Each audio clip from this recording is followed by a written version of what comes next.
Hello everybody and welcome to Dungeons and Drams. So I'm doing something a little bit different than typical here tonight, or today I should say. Happy Friday. We are going to be creating a hex crawl. Now, something that I have been hearing quite a bit with you all for the AI videos is that you'd like me to do something not only live, but more...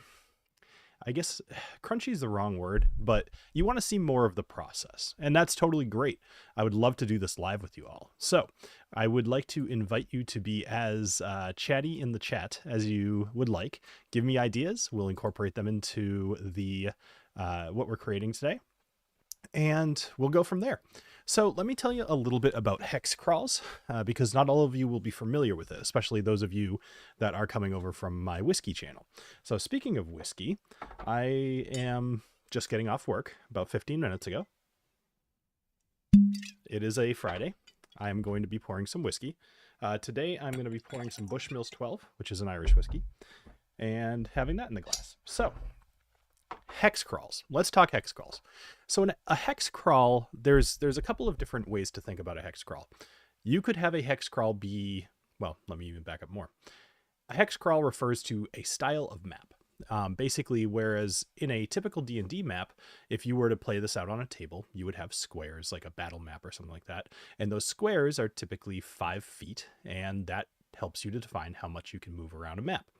With a hex crawl, it's usually more so for overland travel, and it is a way for you to define points of interest over a vast landscape. So that's kind of what we're doing today. Now, one of the first things I wanted to do for one of these live streams was adventure creation. And I think I'll probably still do that.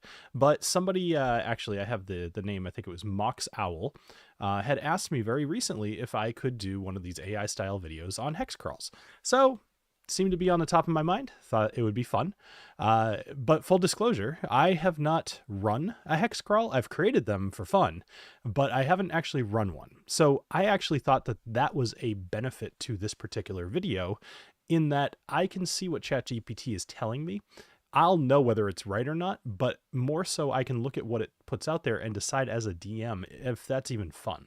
And then we can tweak it, because that's kind of the whole idea. What you all see in these AI videos is the finished product for the most part. I know you're seeing me type stuff or whatever, but there's a lot of cuts that you might not notice. And I want to do this live. We're gonna correct the AI. We're gonna do all kinds of stuff. All right. So enough rambling. Let me talk a little bit more about hex crawls. Let's say that you have a map, and this map is kind of like a small part of a continent.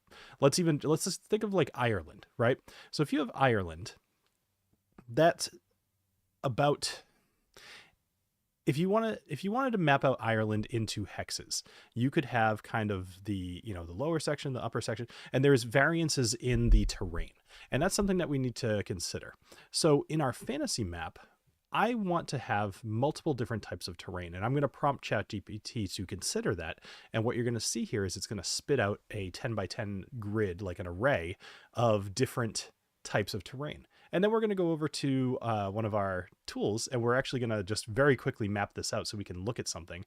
And then we're going to put different points of interest in all of these, say, 100 hexes.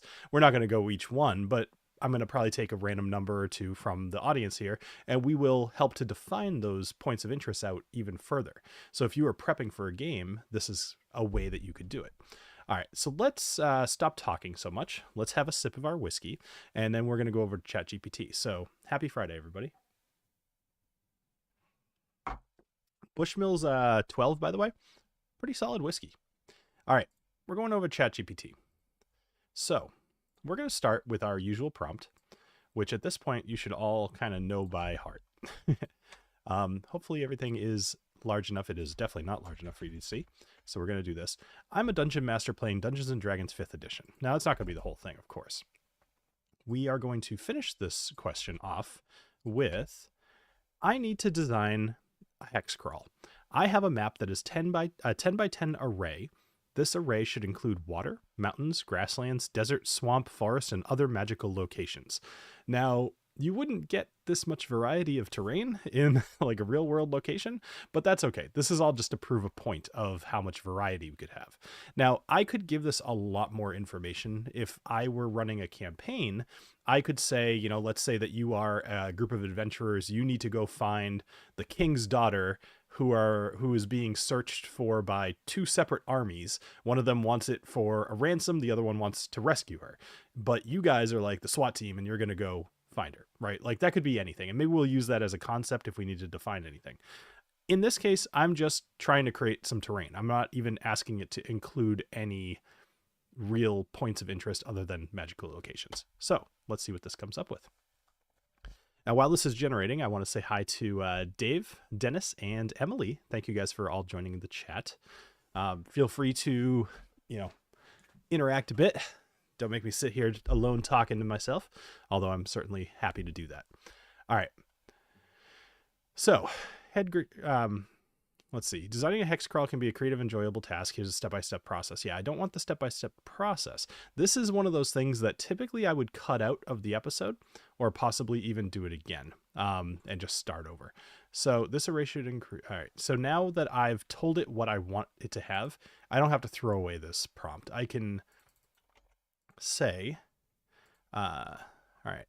This has like just too much crap. This is one thing that drives me a little nuts about ChatGPT. It took forever to tell me not what I wanted.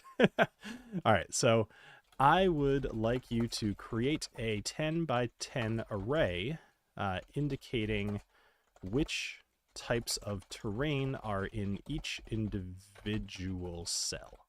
Let's try that. Here's a suggested layout. Perfect. All right, so this is what I was hoping it was going to look like. All right, so we've got our key here, and we've got water, mountains, grassland, desert, swamp, forest, and magical location. And now we've got our 10 by 10 array, and I'm going to scroll up a little bit, so don't worry that it's going off the screen. What it does do is it gives you an idea of what the map actually looks like. So we've got water kind of up at the top. We've got some mountains. We've got grasslands, a whole lot of grassland. A desert in the center of this area, which is interesting. Some swamp towards the south and forest. And then there's, looks like one magical location. I believe there's only one X there. Yep, only one. All right, so we're going to want to improve that. So let's do this. I'd like you to add in some cities, towns, and villages as well. Also, increase the amount of magical locations. Because I don't like this map yet. It's gonna denote city with C, town with T, and village with V. Very obvious. I was kind of hoping it might put a city in the middle of the water for some reason. Maybe something underground. And underwater. All right, so city has been added to the far right of the first row. Okay. So up at the top right. It's kind of situated in between some mountains. That's cool. Nestled in the mountains, a magical location has been added to the desert terrain near the swamp. The rest of the layout remains the same, keeping balance between different types. So, first question for the audience here. What should I change? What do you want me to see? Is there anything else that you think belongs on this map here? We have different types of terrain. We have a couple of magical locations. I am going to ask it to add 2 more, as well as probably it didn't add any cities or it didn't add any towns or villages. Could you add 3 towns, 2 villages, and 1 more city? No, I want more. I want 5 towns. I want villages would be, I guess a village would probably be smaller. So let's go 8 villages. And let's go 3 more cities. And increase the size of this map to a 20 by 20 grid. Cool. All right, so we're gonna, yeah, this makes a little bit more sense. It's even kind of confirming. It's saying like, yeah, that gives you a lot more room to work with, which is great. That's kind of what we want. However, now we're talking about 400 different hex locations to deal with. Now, something interesting to think about is the higher that you went with this, if you really wanted to, you could almost get an idea, almost like old school ASCII, like roguelikes, where you're kind of looking at this graph coming through and you can almost picture the map, which is kind of an interesting concept. So again, you know what? I'm going to stop generating. I'm going to say, could you regenerate the map, but highlight the different keys with different colors that are relevant to what they are. For example, forest would be green, desert would be, I want to say yellow, but like a sand color. Let's let it figure out what hex code it wants to use. Oh, come on. Oh, you did it the other day. All right, hold on. Let's reword this to say font color. Could you regenerate the map but highlight the different key areas? All right, let's say, but use different font colors to highlight the different keys.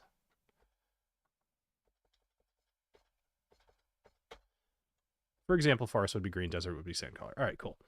Bog, marsh, and peat for harvesting. Cool. Good idea. Now, what I think we'll probably do is I'll have, all right, it's telling me I can't create colored text, so I'm going to give up on that concept. I like your idea, David. Let's go with that. So what you guys can do if you ever use ChatGPT, you can go back to something that it produced for you based off your question, and you can actually go back and edit it, which will almost open up a new thread along the vertical here. So everything that's below this will disappear, and you'll see it. It'll kind of like give you an option. So could you add 5 towns, 8 villages, 3 more cities, and increase the size of the map to a 20 by 20 grid? I also would like to add bogs,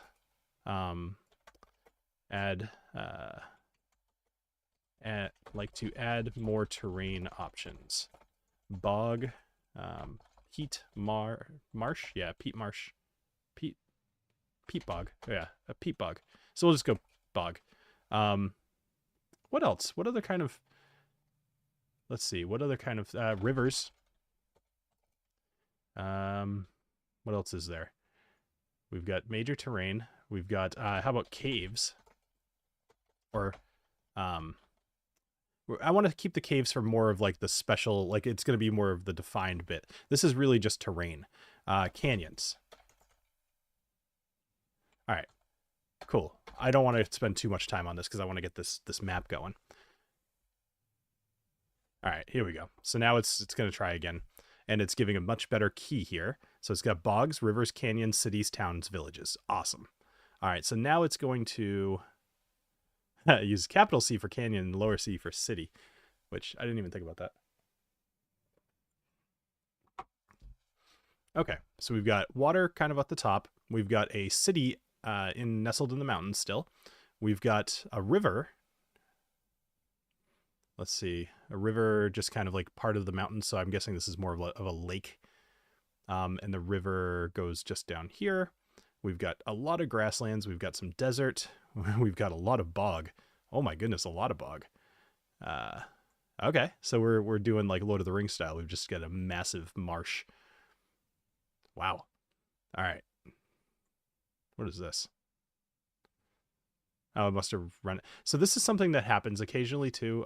Hold on. The river runs through the grasslands and into a lake in the water terrain.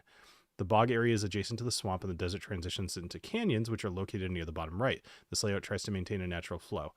This map is quite... All right, cool. So something that you'll see here, 1, 2, 3, 4, 5, 6, 7, 8, 9, 10. 1, 2, 3, 4, 5, 6, 7, 8, 9, 10. That's interesting. I'm not sure why it gave me an extra here where it's like towns, village, town, village. That's so weird. We'll just ignore that for now. Okay. It's bog, it's big, it's nice. It's log. All right. So let's just proceed. I want to make sure that there's some village here, although I could always just throw it in. So there is no village. That's so weird that it did that. Okay. So we are going to take this, we're going to take this here, and I'm going to go over to Inkarnate. And I've got this here. We're going to change. You guys don't have to worry too much about this, but I will absolutely talk about this tool a bit, just because we're going to be working in it for probably the next like 5 minutes or so. We'll try to make this as quick as we can. So this is the tool that I use to make all of my battle maps, region maps, all of this stuff. But we're going to use this to deal with our hex crawl. Now you can see, hopefully you can see here, everything is broken out into these hexes. And I just increased it to be a 20 by 20 hex. And for the sake of time, I am not going to try to go, hex by hex by hex and make sure I'm getting these all perfectly aligned to what we have in this grid. But I'm going to do my best. All right, so the first things first, we have a whole bunch of water around the top, and then we have a river which was leading out from the grasslands. So we're going to grab some grass, and we are going to close this guy. So we're going to go down 1, 2, 3, 4, 5, 6. So 1, 2, 3, 4, 5, 6. So basically we've got a big grass. Oh, we got to change this to foreground or background. Sorry. 2, 4, 6. We're going to make this grassland here. And it kind of fills in this area, something like that. There's going to be some swamp down to the bottom. The river goes there. There's some more grass here. And then there's going to be some mountains towards the side. We're going to have this mostly because I want to be able to visualize this with all of you while we're filling in some of these hexes. So, like I said, we'll spend just a couple minutes doing this. All right, so we've got grass down here. We're going to grab some mountains.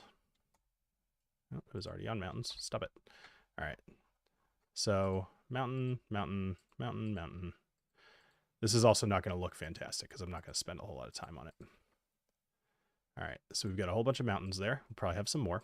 I'm just going to fill in this area to let you know that it's like solid. And then there's going to be a city. All right. I'm just going to put a point of interest here. So there's one city there. There's another city down here, which we'll deal with in a little bit. Let's see. And there's another city actually like right about there, which is cool. These are way too big, but again, well, I guess if we're going to bother doing it, we might as well do it right. All right. So we've got 3 cities.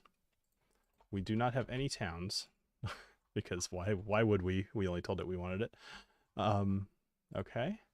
And then there's no villages, so that's fine. All right, so now let's go down to bog. So we're going to do swamp. And I'm going to choose this gross color. Although I suppose the grass was a bit like that too. Let's try this. I want a brighter color for grass.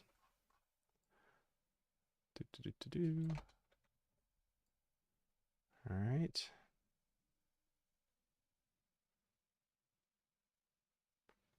Hopefully you all had a good Friday. Mine was pretty good. It was quiet. I got to work on some real stuff. It was good. Didn't really get too many interruptions today, so that was nice. All right, so we've got sand for the desert. So the desert ends up kind of coming through here, which is going to take up a good chunk of the middle of our map. I'm almost like embarrassed at how bad this map is going to look, but it's mostly because I'm doing it quickly. And also it's not why you guys came today. All right, so we're going to grab this for the swamp. Nope, that's the grassland. We're going to grab something better for swamp. All right, let's grab this gross thing. All right, cool. That looks good. And by good, I mean like abysmal. And we are going to make this go like this. Nope. Mostly just, let's see, over here. Cool. All right. And now I'm going to take the color here and I'm going to saturate it. No, that's the wrong button. I'm going to reduce the saturation quite a bit. So now I have a bog. Now you can kind of see how this is more of a region concept, which is great. And then there's forest towards the bottom. So forest. Yeah, I didn't think so. We'll go grass and then we'll put some trees. And then forest. So maybe we've got like a gross city here and then some sort of a elven something or other city there. Let's go to stamps. We're going to grab forest or tree. And then we are going to, whoops, we don't need a world tree. We want regular trees. Let's go with these guys because I live in New England and evergreens speak to me. So with this tool, it's actually pretty sweet. I can do multiple, and then I can tell it to cover a certain amount of area, and I can reduce the density just because I don't want it to be too crazy. And then I can just click and drag and make a forest. Yay. All right. And then I do also want to just say swamp. I know that there's a texture I can use. Although this is not giving it to me, so I think it might be under here. Swamp. Let's go texture. I'm not seeing it, but oh, that's because I'm probably not in the right menu. All right, there we go. Now we'll have some more textures, so we can add these to the foreground. Where are they? Let's go top. Really?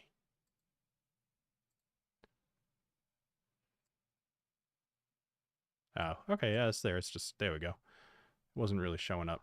All right, so now we have a little bit of texture. It might be hard to see this, but if I zoom in, here you can see these little lines. All right, so we've got this big thing. Now, I'm about done. I don't want to spend too much more time on this. But what I do want to do is I do want to add in the couple of magical locations. So let's go fantasy world. Let's just grab something. Let's say that these little diamonds are going to be the fantasy locations. All right, so if I look over at our...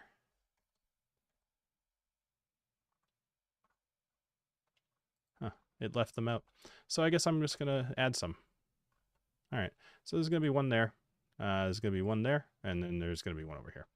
And these are just random locations. All right, so I'm going to export this so we can take a look at it. Actually, no, well, yeah, I'll do that.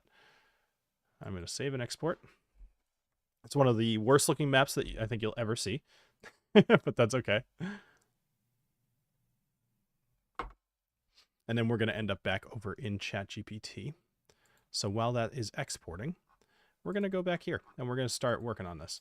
So the bog area is adjacent to, yep. Okay. I do like, you know, keep in mind, if you were doing this for your own game, you're going to be changing a lot of stuff. You're going to be taking time to really ingest this and think about what it's going to look like. So, you know, it's going to be a little bit different than it is right now. So let's throw that up here and completely cover my face. That's cool. But I'm going to throw this down in the corner here. There's probably a better way to do this, but I don't know what it is. So we'll just steal. Okay. So there's our rough map. Cool. All right. Let's get back down to business here. So we've got 200 something things to figure out. Let's see what the chat's saying for us right now, just to see if anything's going on. Magical location, Disney World, or would that be more of a dungeon? Oh, that's a good point. Definitely scary either way. All right, let's get stuff back situated. If I'm going to be doing this, it's gotta be good. Whoops. Okay.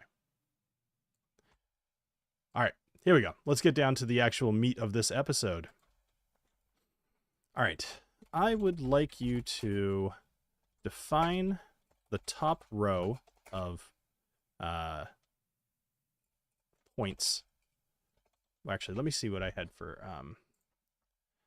yeah, I'd like you to define all points. Okay, so my initial prompt was not great. So let's do this. I'd like you to find the top row of points, making sure to put a point of interest in every single hex. Okay, so this should come up with about 20 things. Now, what you'll notice is that it's going to start at the top, and eventually it'll get over to mountains. But it's going to list out what's there and what we can do about it. So I'd like somebody in the chat, actually anybody who's in the chat, why don't you give me a number 1 through 400? And we'll pick that spot on the map, and we will kind of expound upon what it thinks is there for a point of interest. But one of the things I really want to point out about ChatGPT here is that we're about to ask it for 400 different things, and it's gonna do it. Like, it just has so much to source from that it's kind of awesome. So let's start at point number 1. So top left, we've got water, a sunken shipwreck. Okay, that's not unexpected, but a lot of these aren't going to be unexpected because tropes are a thing, and fantasy's kind of been done to death at this point. But you could do a hex crawl for anything. But let's see. Sunken shipwreck, potentially holding lost treasure or menacing sea creatures. Floating merchant vessel where players can trade or receive quests. Okay, so maybe they're coming into this scene on a boat and they're kind of coming in from the top left, depending on how they roll, their perception, etc. Maybe they spot the sunken shipwreck, or maybe they run into the merchant vessel. Abandoned lighthouse, possibly haunted or containing clues to hidden location. Okay, so there's going to be a haunted lighthouse. That's cool. Coral reef. All right, of course, David guessed 42.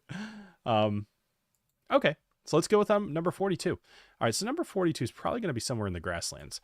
I'd like you to pick cell number 42 and generate something, key points for that spot.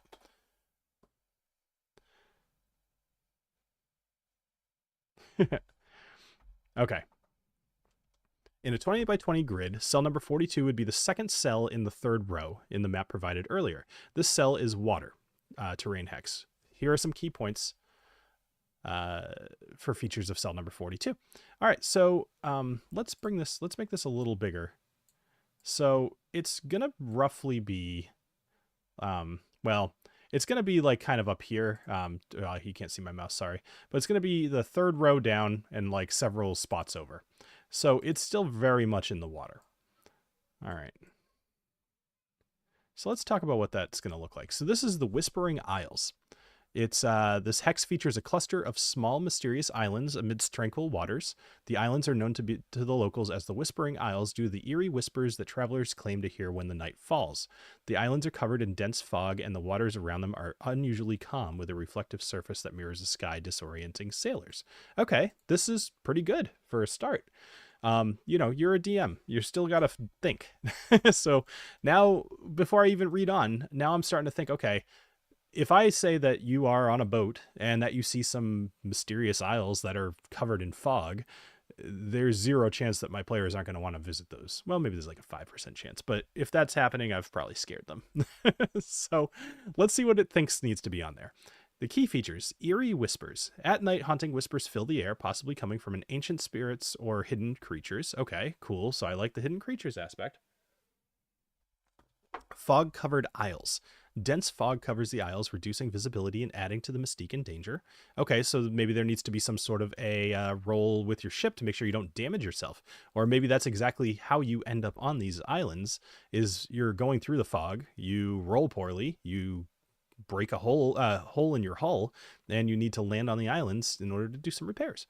That's fairly easy to riff off of, right? So reflective waters. The calm mirror-like waters can disorient travelers, making navigation challenging. So that's kind of interesting, and I'm curious how that would even play out, but maybe that's something that could just give a disadvantage on your navigation check, and that's what causes you to have issues. Okay, so points of interest. Abandoned so now we're already on the islands. Shades of lost smoke creatures. I like that. Yeah, man, that could be fun. You know what? Well, I don't want to do that now, but maybe at some point I should stat out the smoke creature from Lost. That'd be kind of fun. All right, points of interest. Abandoned shrine, an old forgotten shrine to one of the islands, on one of the islands that holds clues to the source of the whispers. Okay. Sunken ship, the remnants of an old shipwreck submerged near the shores, rumored to have been carrying a priceless treasure. Now, I personally, depending on how many sunken ships it decided to put in the water here, I didn't read through all the 20 that it initially output, but I would almost have the sunken ship from like point number 1, that first cell, be related to some piece of paper that they found on these islands that talks about the ship that had left and had sunk and whatever, so that if you happen to find it, now you've got lore tying the two together, and the kind of goes pretty easily, right? The remnants of an old shipwreck submerged near the shores, rumored to have been carrying a priceless treasure. Okay, cool. So now they go backwards and they go find the treasure, or do they keep going and trying to like find the king's daughter or whatever? What should we call her? Princess what? Hidden cave, a concealed cave entrance behind a waterfall that leads to an underground cavern system. Okay, that sounds fun. Encounters. Okay, so you've got phantom voices. The whispers could lead to encounters with ghostly apparitions seeking to resolve unfinished business. water nymphs, enchanting but potentially dangerous water nymphs residing in the waters around the isles, and fog monsters, creatures that use the fog as cover to ambush unwary travelers. And now you've got 3 quest hooks, and then we're gonna go into a couple of these. Uncover the source, discovering the source of the eerie whispers and putting to rest the spirits responsible. Princess Buttercup, of course. Let's try another one. Give me another one. Treasure hunt, retrieving the treasure from the sunken ship while fending off rival treasure hunters or underwater threats. And a rescue mission, saving a group of explorers who ventured to the islands but have not returned. Okay, so now let's say that I am playing or running this as the DM, and I'm planning on this whole hex crawl thing being like a multi-week campaign, or part of the campaign. I might do a single session at each one of these hexes, or possibly, you know, the surrounding like 5. All I have to do is plan out 5 of these every time, and I know that they're going to try to go to like 2 or 3 of them. Peaches. Awesome. So it's easy. Like, you don't have to be intimidated to do out 400 cells, but what you could do is you could take time with each individual one and make sure that you know what you're doing. All right, so let's expand upon this. So we've still got number 42. We've got this I like the little caverns here. So let's say this. Could you, all right, my players are, let's say, level 7. Could you create a stat block for the fog monsters that will prove challenging but not deadly unless they are overwhelmed? Cool. So let's see what it comes up with. And then we're going to take whatever it, actually, I should have grabbed my definition of an NPC, of a monster. That way we could get a physical description. But, all right. So we've got a fog monster, which is a large elemental. Well, that's scary. So let's see. It is AC 13, 85 hit points. So that's pretty beefy. It's a CR 5. It's got all the resistances and immunities that you would expect of an elemental. Basically just hard to kill unless you have a magic item. So it's got a fog form, which it can enter hostile creature space. Okay, so you know, typically an enemy can't enter the space of a player, but this one can. My guess is it's going to try to engulf it. Let's see, it makes slam attacks instead. All right, and then Foggy Breath. The fog monster exhales a cloud of dense fog in a 15-foot cone. Each creature in that area must make a DC 14 con saving throw, taking 21 cold damage on a failed save, or half as much on a successful one. The fog lingers in the area until the end of the fog monster's turn, creating a heavily obscured area. Okay, cool. So you've got a couple of these guys swirling around you, blowing, you know, cold onto you and slamming you. So that sounds a little tough.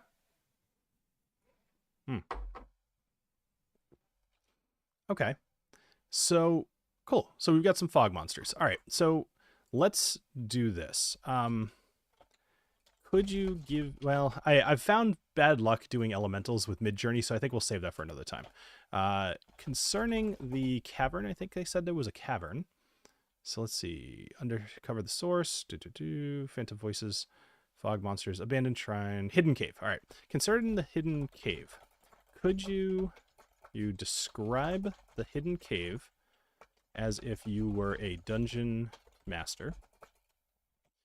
Could you give me some ideas for what the players would find in the cave? And depending on what this comes up with, like, I don't want to go too far and turn this into an adventure design, because although that would be really fun, I don't think that's what we want to do here. I kind of want to say, like, hey, give me the names of the cities, give me the magical points. Let's figure this out. And but let's keep going. All right. Okay, so there's some text here. I'm not going to bother reading this, but hey, Frank, nice to see you.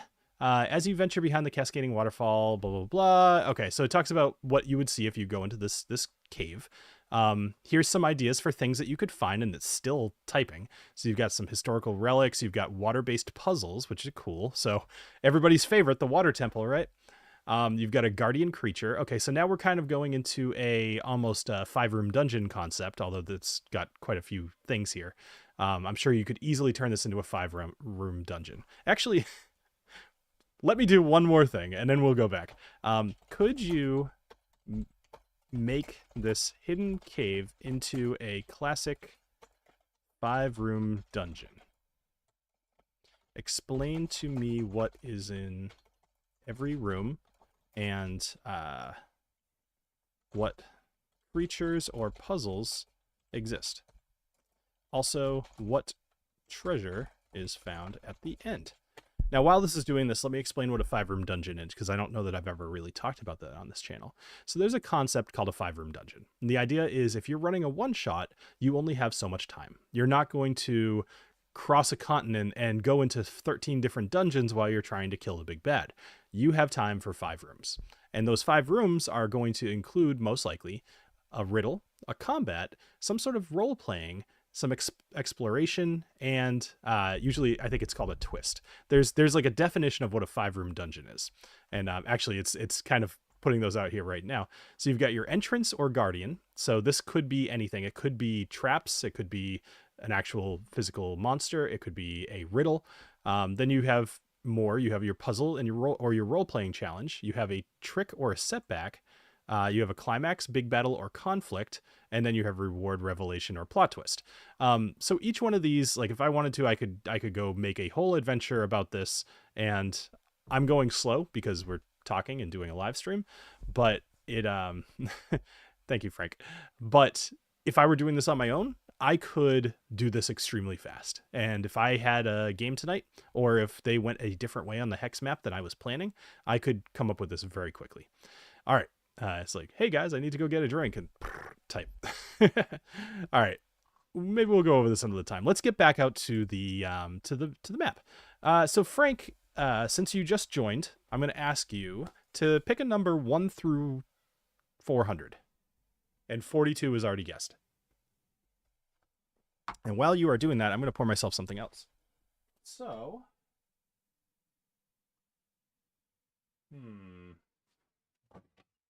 I think I'll just switch to bourbon. 399. I like your style. All right. So that's going to be in the forest, kind of near a city. So that's pretty awesome. I like that. Frank, thank you. All right, let's try that. Could you, well, let's see what I actually used for the terminology or the prompt up above, because I kind of liked it. All right. I'd like you to pick cell number 399 and generate key points for that spot. Boom.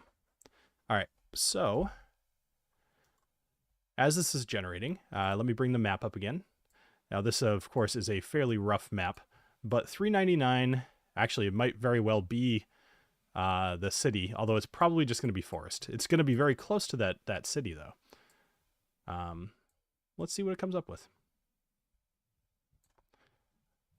I should have made a separate scene to just show off that map real quick, but that's fine.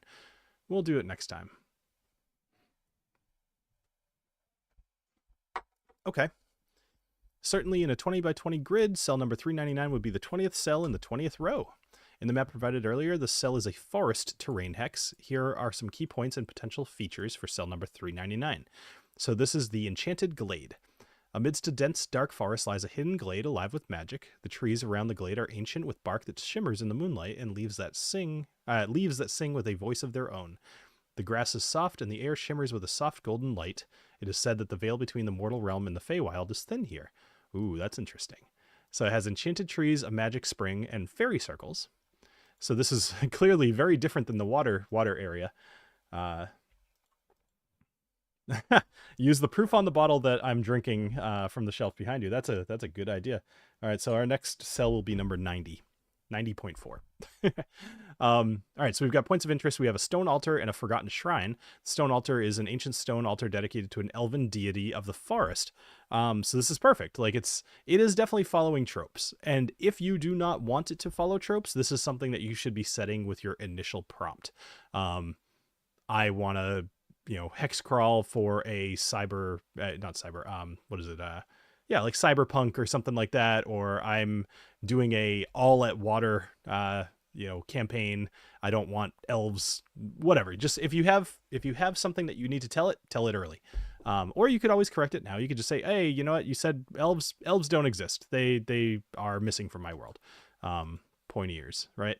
So Forgotten Shrine. All right, so another Forgotten Shrine, which is fine. I'm guessing a Forgotten Shrine probably shows up quite a bit. And a good chunk of this too, I've kind of preached about how easy this can make things, but what you need to remember is that you are still the creative mind here. These should be things to give you inspiration or, in a pinch, give you an idea. So it says Forgotten Shrine, but it doesn't say anything about what that looks like. A hidden shrine dedicated to the worship of nature and the Feywild. That could be a stone slab. It could be a mushroom. It could be, I don't know, like a tree that is buried in the ground and there are, I don't know, something attached to it. Like it could be anything. It really could be anything. So be creative. So you have a Fey encounter, encounters with friendly or mischievous Fey creatures such as pixies or dryads. Guardian Spirit, a guardian spirit tasked with protecting the glade from intruders, and wild animals, common or enchanted wild animals that make their glade their home. So you've got some quest hooks and some treasures.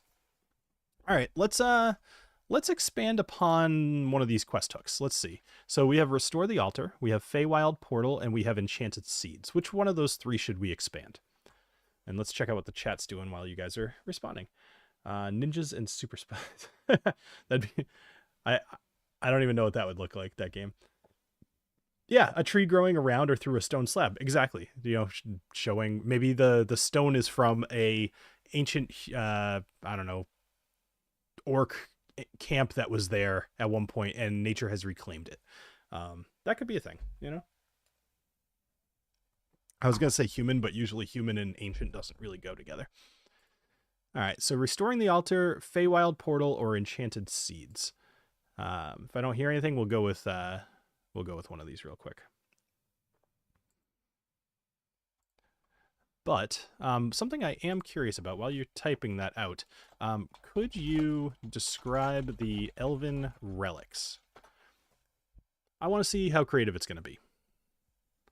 So an Elven Moonblade. All right, cool.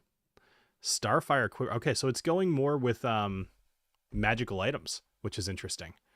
I wasn't expecting that. I figured that it would be some sort of like handmade something or other. Okay, so we've got the Elven Moonblade, Starfire Quiver. Has the ability to generate magical arrows that ignite with Starfire, dealing additional radiant damage. That's cool. Crown of the Forest, Cloak of Elvenkind, Ring of the Feywild. Okay, so it's basically just giving me magical items. And that's fine. You could also tell it to make up its own magic items too. Don't use things from official. You could say, create me... what is it? Could you create Elven relics that are not official content? Something like that if you wanted. All right, so I haven't heard anything back, so I'm going to just go with Enchanted Seeds. The players can find seeds that, when planted, grow into magical plants with various properties. All right, regarding the quest hooks, could you elaborate on the Enchanted Seeds quest? I should have put a question mark, but that's okay.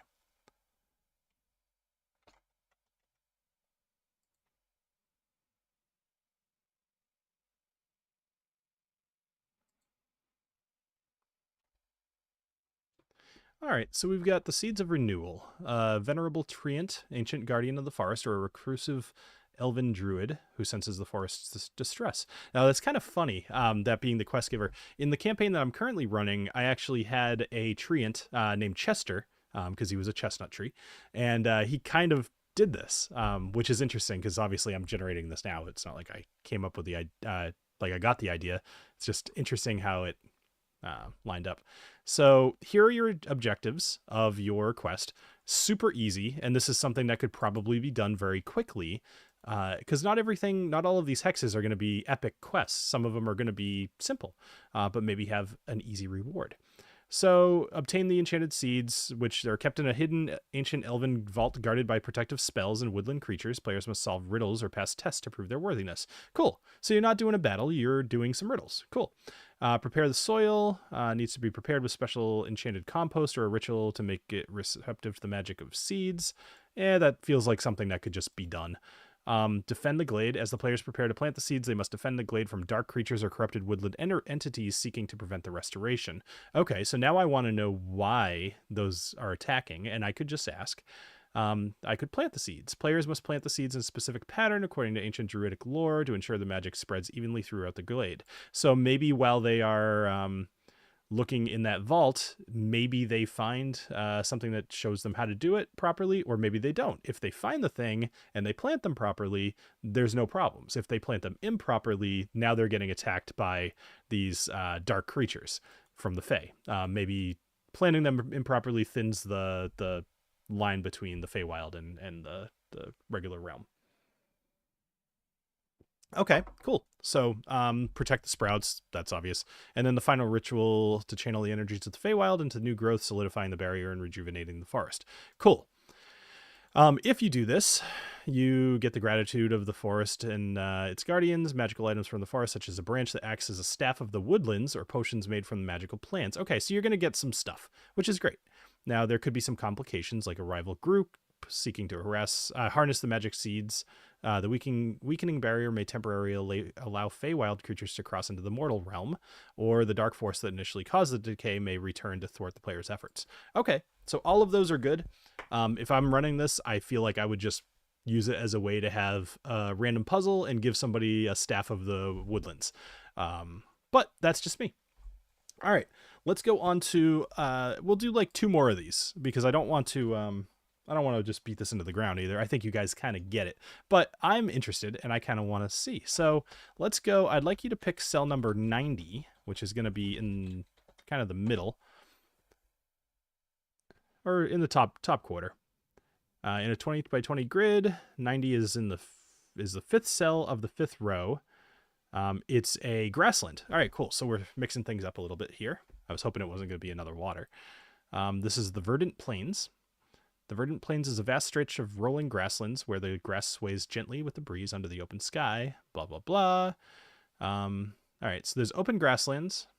There's ancient ruins. Now, something that the Dungeon Master's Guide tells us DMs is that your world should be ancient. There should be ancient ruins like everywhere. The fact that dungeons exist at all, the reason for their existence might be lost to time. So having so many of these, say, ancient ruins or some sort of ancient something or other, it all makes sense.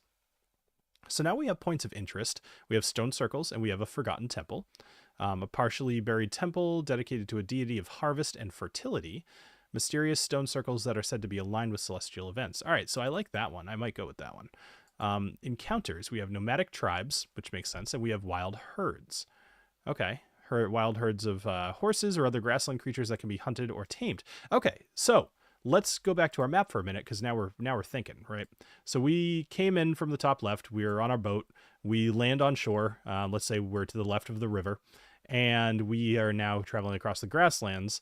I find these wild horses. If I'm able to tame them, I'm going to be getting where I need to go a heck of a lot faster, and there's your benefit, right? So that's why you might choose to go after the wild horses, where you might also meet the nomadic tribes and possibly trade with them, possibly, I don't know, maybe they slow you down. We'll have to see. So a quest to excavate the Forgotten Temple and unearth its hidden relics. I suspect if you're in a hurry, you're not going to be doing that, but we'll see. With celestial alignment during a rare celestial event, the stone circles activate, opening a portal to another realm or revealing a hidden underground chamber. Now, I like the portal to another realm, especially if you're making good use of like Planescape kind of mechanics. If you're traveling all over the place, this could be a good way to get there. All right, so ancient relics, we have a hidden cache. I'm guessing that there's going to be some repetition, but if you are generating hex crawls anyway, then you are probably going to have some repetition. But that's because people aren't going to hit every single hex. So you want to make sure that you are taking that into account. Now, there is a concept that I like where, let's say you have a random table. So let's go with this. Could you generate me a random table of 10 things that could happen in one of the desert hexes? I want to say hex squares, so I'll just say hexes. All right, and now here's the reason that I'm doing this. So I asked it for a list of 10 because I want a player to roll. So now if they were to roll 1 through 10, we're going to pick this thing. But let's say that they roll a, let's even do this. I'm going to have them roll 2d10. And if they roll over a 10, total, I'm going to combine the other two numbers. So let's say that they roll a 7 and a 4. So that's an 11. But I'm going to take number 7 and number 4 and see how I can combine them. So we have an oasis. A hidden oasis provides a chance for rest and resupply, but may also hold its own dangers. And then 4, a band of desert raiders ambushes the party seeking loot and supplies. Easy. The party goes over to an oasis because it's an oasis and they're thirsty, and they get attacked by desert raiders. Like, it's very easy to do that. So don't hesitate to produce random tables very easily for these hexes as well. Did my music stop? Nope, just restarted. Cool. So that's something, love a sneaky oasis. Yeah. All right. So let's do a couple more quick things. So there are 3 cities here. Could you actually, there's that one point of that one magical location. Let's say there is a magical location in spot number 123. Could you describe it? Make it wild.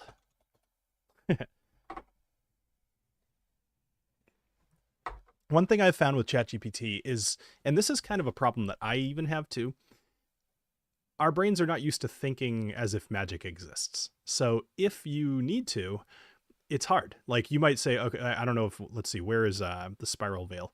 Let's see where number 123 would even be. Nah, it doesn't really say it, but let's say it's in the grasslands somewhere. So thinking about what could be magic about grasslands, like, I don't know, like, does the grass talk? You know, like, it's hard to think of magical things. So what I've learned to do with ChatGPT to get some ideas is encourage it to be crazy. Like, I actually have specifically said, come up with something magical, but do not rely on tropes, and see how original it can be. Yeah, no, I kind of am with you, Emily. Like, I know what you're saying, but when you're trying to, like, when I'm trying to design an area, like, let's say I'm in a pirate ship, you know, you're kind of like surface level is, okay, how do I make a pirate ship magical? Okay, maybe there's undead pirates, or maybe the pirate ship flies, or something else. Maybe it can go underwater. But all of those things are kind of like surface level. They're not hard to think of. And it's that next level of magical creation that I kind of have trouble with. Grass directs the wind. Okay, so the grass actually changes the way the wind is blowing. Okay, yeah, exactly. Like, stuff like that doesn't come as naturally to me. All right, so let's see what this has. The spiral veil. Upon entering this hex, a surreal vista unveils before your eyes. The air here shimmers with iridescent colors, casting a dreamlike glow on the terrain. The ground seems to pulse with the life of its own, with every blade of grass and every leaf vibrating to an unseen rhythm. At the heart of this hex lies a massive spiraling structure known as the Spiral Veil. It towers above a twisting otherworldly pillar that pierces the sky and seems to stretch infinitely into the heavens. The Spiral Veil is an enigma, its origin lost to time, believed to be a portal between dimensions, or perhaps a conduit to the cosmic realms. The Spiral Veil is surrounded by a garden of floating islands, each with its own ecosystem hovering in a delicate dance around the spiral. Giant luminescent flowers bloom, their petals opening to reveal portals to fantastical realms. Crystal clear streams flow through the air, defying gravity as they wind around the floating islands. So that's perfect. Like, that's not a thing I would have thought about being in the middle of a grassland. I might have thought of something like that in a mountain area, but not there. And I love that. I think that's great. So there's portals there, floating islands, cosmic conduit. Okay. There's some points of interest, the Starstone, the Skybound Library. So TaLin would be very happy. And the Nexus Glade. Okay. So you can see how this all works. Now, any one of these things, like, I've created 4 or 5 of these at this point. This is very easy. What makes it harder is you doing some of this work ahead of time, or not just taking from ChatGPT. Like, coming up with some of this stuff yourself. But I don't want you to underestimate how much a tool like this can help, especially if you have to fill in. Even a 10 by 10 grid is still 100 spots. That's a lot. But it all depends on the game that you want to play. Anyway, so yeah, Emily has some good advice here. She says, take logical processes you know and reverse it. It is easy default. Okay, that's actually a good way to think about it. So, yeah, nice job. Okay. Anyway, I think that this kind of helps. Let's hop over to here. Oh, you know what? Actually, I want to do one more thing. So I'm going to go to Midjourney. So we have Midjourney here. As you can see, I was making the hex map thing here. So what we're going to do is we're going to grab the description that this gave. Actually, I'm going to specifically ask it. Could you describe the spiral veil in a way that in 3 sentences? Yeah, let's go with that. The intent is if you feed too much to Midjourney, it gets confused. So let's go with this. The spiral veil is a towering, spiraling structure amidst a garden of floating islands believed to be a conduit between dimensions or a portal to cosmic realms. Blah, blah, blah, blah, blah. All right, so we're going to throw that into Midjourney and see what it comes up with. Part of what I have been learning to do, especially like I shouldn't say I make, Midjourney makes the art for almost everything that I do in my campaign that I'm running at the moment. And it is hard to get it to describe things in a way that ChatGPT is hard to describe things that make sense to Midjourney.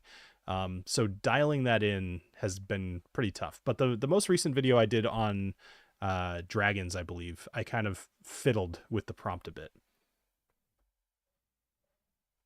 And it's helped. Specifically, like talking about physical descriptions and such. Okay, so these are not what I would be picturing.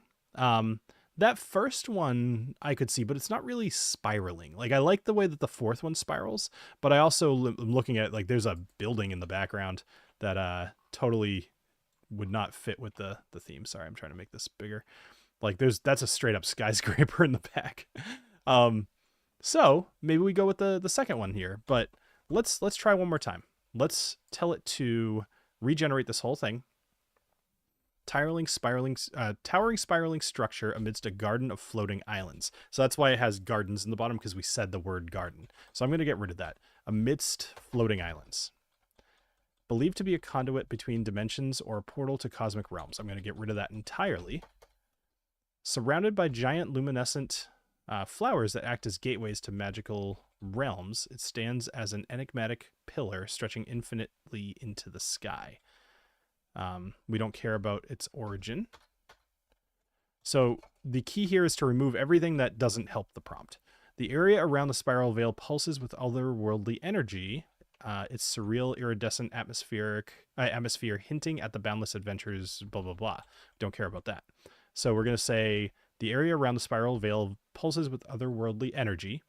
It's surreal. Nope, get rid of that. Its colors are iridescent. And that's it. Get rid of that. Cool. All right. And then I always like to add this background of a daytime grassland. All right, let's try this.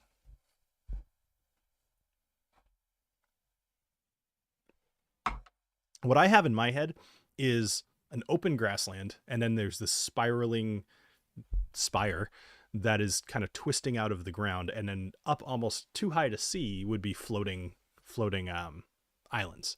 So I can already tell that one, I think maybe number 2 or possibly number 4 actually would be something more along the lines of what I'm looking for. I know that these are super blurry and they should be so far because it's generating, but I'm liking number 4 so far. We'll see. Cool. Number 4 has a little bit too much water for me. So I'm going to change that, but I do like it. So let's make a variant. And let's say no water. And let's see what happens. But this will be the last time that we take a crack at this. Using ChatGPT and Midjourney all together, as well as Inkarnate and like all these other things. There's a few other AI tools that I've found recently as well that I'm going to start playing with over the next few days, and then maybe do a video on those too. I want to expand from just doing these like do this thing in ChatGPT for D&D and more say like what cool tools are out there for dungeon masters to use. I also have some other cool ideas for some series I want to do on the channel. This is like my fun channel, and then the whiskey one is like, it's also fun, but it's a different kind of fun. This is the one that lets me be creative. All right, so in this case, I would probably take number 1 or number 3. So let's grab number 1. I usually watch your ChatGPT videos just the first time I saw it live. Yeah, this is the first time I'm doing it live, actually, Dennis. So I would probably take this one, and I think this would be enough, especially if I was sitting at a table or even just talking online. Like, I would show this picture and be like, this is what you see. This is what it looks like. I would also change the physical description a bit. As you can see that there are no islands floating around this. So I might change it to be like, as you climb up the spire, it looks a little weird. Like maybe there are mirrors, or there's small islands that are floating around the top of this. Or even, it looks like there's a tree going on at the top of this thing. Maybe each branch kind of leads out to a different dimension. Something like that. Wouldn't take very much effort to come up with something. All right, so let's hop back over to ChatGPT. So at this point, I think you guys get this. Again, I don't want to just belabor things, even though it's kind of fun to just sit here and talk to you guys. But let's hop over here. All right, we're gonna finish this one off. Creating hexes is a ton of work, so utilizing a tool like this makes a ton of sense, especially just to give you ideas. Now, one thing I had done previously, and actually I will show you this. Sorry, let's go back over here. So, designing a hex crawl. So one thing I had done previously, and this is why I thought that it was going to have colors, is here's my 10 by 10 hex array that I did previously. And it had, water and desert and forest and a couple of locations. This one came out pretty good. So I said, hey, describe to me all 100 locations. And it did, but it gave me a blurb. So like row 1, home to a mysterious crack in its tentacles, sometimes seen breaking the surface. That is all that you need to know to decide how to run that hex, especially if you're super clever. But you could also just take that and be like, okay, tell me about number 1. And then it will do like we just saw, where it will expound upon all of these and give you quest hooks and treasures and ideas and riddles and whatever else you want. But this went through all of these, row 10 through 10, or row 10 and 10 columns. So you could do a lot with this. All right, so that'll be it. I don't want to take too long on this, but I appreciate all of you who stuck around and joined for the live. In the future, I think I would like to do this for kind of an adventure creation and have you all help me to come up with some stuff for the initial prompt. Like, we'll work together to come up with a concept, and then we'll figure out how that could fit into some greater campaign. And then using that, now we'll say, okay, well, the bandit leader was the one that captured the Princess Buttercup.